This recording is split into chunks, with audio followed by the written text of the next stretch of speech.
Olá pessoal, tudo bom com vocês? Nosso objetivo hoje é só comentar rapidamente aqui aqueles projetos, aqueles planos divulgados pelo Paulo Guedes ontem, pelo ministro Paulo Guedes, ministro da Economia, referente àquilo que o governo federal estaria projetando para tentar combater no âmbito tributário os impactos na economia causados aí pela pandemia do coronavírus. A gente sabe que o governo fez a divulgação ontem, dia 16 de março. Existe uma série de questões e várias pessoas já me perguntaram hoje, Rubens, não vou pagar mais não vou pagar mais o simples, ou vou poder importar o produto, ou vou poder fazer, não vou pagar FGTS. Cuidado, pessoal, não é esse o caminho e nem a saída para aquilo que está acontecendo com a gente agora. Por quê? Quando o governo federal anunciou ontem os projetos, as suas propostas, essas propostas não são autoexecutáveis.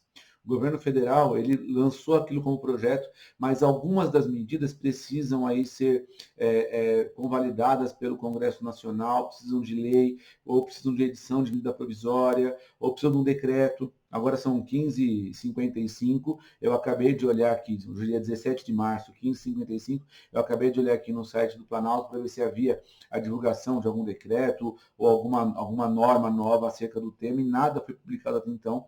Então, só queria falar rapidamente para que você não caia em cilada.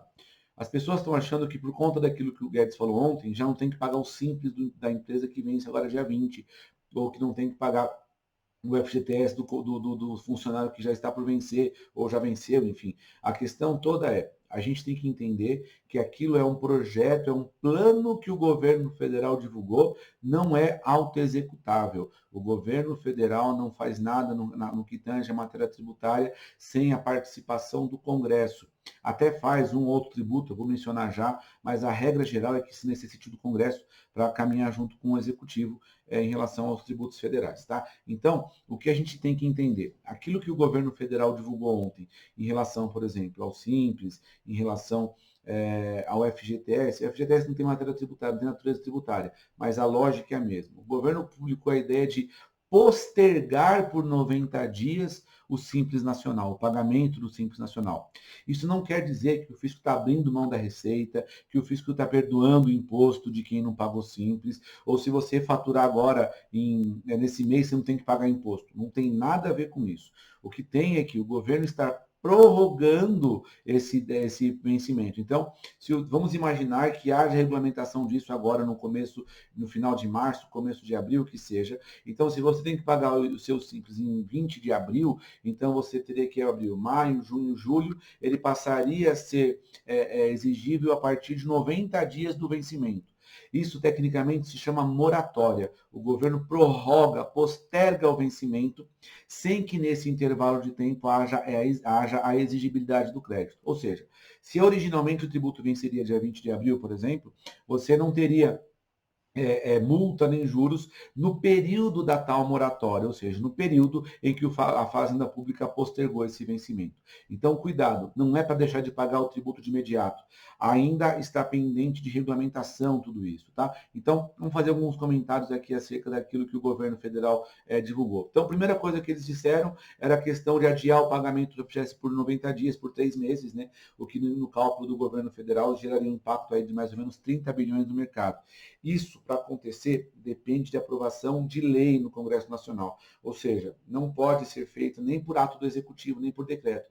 Precisa de uma lei para aprovar essa postergação do vencimento por esse período. Tá? Então, não é de imediato, depende de lei. A gente sabe que o Congresso nosso aprova quando do jeito que quer. Mas, enfim, a gente precisa disso de forma mais palpável. A mera fala do Guedes ontem não é suficiente para isso acontecer. Tem que ter um projeto de lei e a gente tem que enxergar isso de forma prática lá no Congresso Nacional, aprovado pelo Congresso. Tá? A segunda das propostas, né, a questão do Simples Nacional. Então, adiar o vencimento, postergar o vencimento aí por 3 meses, que segundo números do governo federal, impactaria algo em torno de 22 bilhões no mercado. Né? Então, reparem que essas duas medidas seriam algo em torno de 50 bilhões no mercado, mas repito, ainda não se trata de uma situação de perdão, não está colocando dinheiro no mercado que não vai ser cobrável depois, pelo menos não naquilo que a gente pode extrair da fala do Guedes ontem. Tá? O que acontece é que essa prorrogação só vai postergar o vencimento. o tributo ele vai continuar sendo exigível. Entenda, não houve perdão de tributo, não houve a figura da remissão, né, que é o perdão do tributo, não há isenção do tributo nesse período, a mera postergação do vencimento, mera prorrogação do vencimento. E essa figura do Simples, ela vai precisar de uma resolução lá no Comitê Gestor do Simples Nacional, que tem até previsão para acontecer essa semana. A gente não sabe ainda quais serão os termos que isso vai acontecer, né? Se vai acumular para pagamento daqui a 90 dias tudo junto, se vai fazer paulatino, se vai ser parcelado, não se sabe ainda qual vai ser a resolução. O Guedes só soltou que haveria essa pretensão de suspender essa cobrança por 90 dias. Então, cuidado com isso. Um cliente ligou e falou, não vou mais pagar o Simples, então. Não é isso. Se o cliente deixar de pagar o Simples Nacional, ele vai estar incorrendo em uma das causas de exclusão do Simples, que é a inadimplemento. Cuidado. Isso pode gerar problema. Cuidado para você não sofrer sanção, sem contar que se você não pagar o que vence agora dia 20 no Simples Nacional, vai sofrer multa e juros. Então não é uma medida, como eu disse mais cedo, autoexecutada, né, autoexecutável. Ele precisa desse comitê chancelando aí, regulamentando como isso vai acontecer. Uma outra proposta que que o Guedes colocou ontem foi a figura do corte de 50% nas contribuições lá do Sistema S, com também uma prorrogação disso, né? Também precisa de regulamentação. Nesse caso, MP poderia tratar, uma medida provisória, ou um projeto de lei, mas ambas precisariam aí de chancela aí do Legislativo para fazer acontecer, não de pronto que entre em vigor uma medida como essa, tá? Uma outra figura, a resolução aí das alíquotas, a redução das alíquotas do imposto de importação para produtos hospitalares. E nesse caso, o Guedes suscitou que essa medida teria validade até o final de 2020. Também depende aí de uma resolução que vai ser feita pela CAMEX, né, pela Câmara de Comércio Exterior, isso associado aí a decretos. Então a gente vai ter que esperar essa reunião da CAMEX acontecer e o decreto ser efetivado que altere as alíquotas do imposto de importação. O imposto de importação é um imposto que a gente chama de extra fiscal. Ele pode ser mexido na economia, ele pode ser mexido para mexer, ele pode ser alterado para mexer na economia de imediato. Só depende dessa ação, né? Então, eu preciso de um decreto regulamentando isso, especificando isso, e a Câmara de Comércio Exterior ela tem competência para isso e fazer essa mensuração. Não é automático, não é autoexecutável. Na verdade, assim, no caso do imposto de importação, a medida pode entrar em vigor de imediato mediante a edição de um decreto, só que isso não basta a mera fala do Guedes, tem que ter a documentação disso, né? Uma outra figura que eles colocaram foi desonerar temporariamente o IPI para produtos que serviriam de combate ao Covid-19, né, ao coronavírus.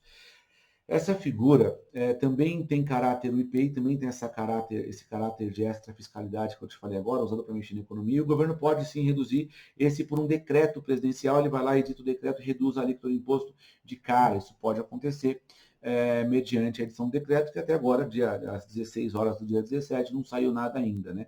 Então, o governo tem a possibilidade de, pela natureza extrafiscal desse imposto, fazer essa alteração para cima ou para baixo, para que isso traga aí algum tipo de incentivo na importação, desonerando os produtos, equipamentos médicos aí no combate ao vírus, né? Então é uma medida que o governo entende aí ser necessária, ser possível. E a última delas também desonerar o IPI de forma temporária para produtos fabricados no Brasil. Então não seria só o IPI na importação, mas também o IPI de produtos fabricados aqui no combate ao Covid-19, e a gente não tem aí também decreto. É necessário para essa figura do IPI um decreto, como eu falei há pouco. Então, a partir do momento em que o governo federal tenha mencionado isso daí tudo, foi projeto, foi intenção, foi plano. Esse plano precisa ser executado. Pelo amor de Deus, não deixe ele pagar o imposto agora, porque você vai sofrer sanção. Espere entrar em vigor, a menos que você, Rubens, eu quero assumir o risco de não pagar o tributo, de ficar numa situação aí de inadimplência, porque entendo que que eu vou brigar depois, vou parcelar, vou dar um jeito. A gente pode até pensar, mas a rigor, essas medidas não foram efetivadas ainda, são meros projetos, tá claro? Espero ter te ajudado. Qualquer dúvida, comentário, manda aqui nas mensagens que eu estou à disposição para te auxiliar, beleza? Um abraço para todo mundo e sucesso aí, e que Deus nos guarde aí desse vírus maledeto, não é isso? Um abraço, tchau, tchau.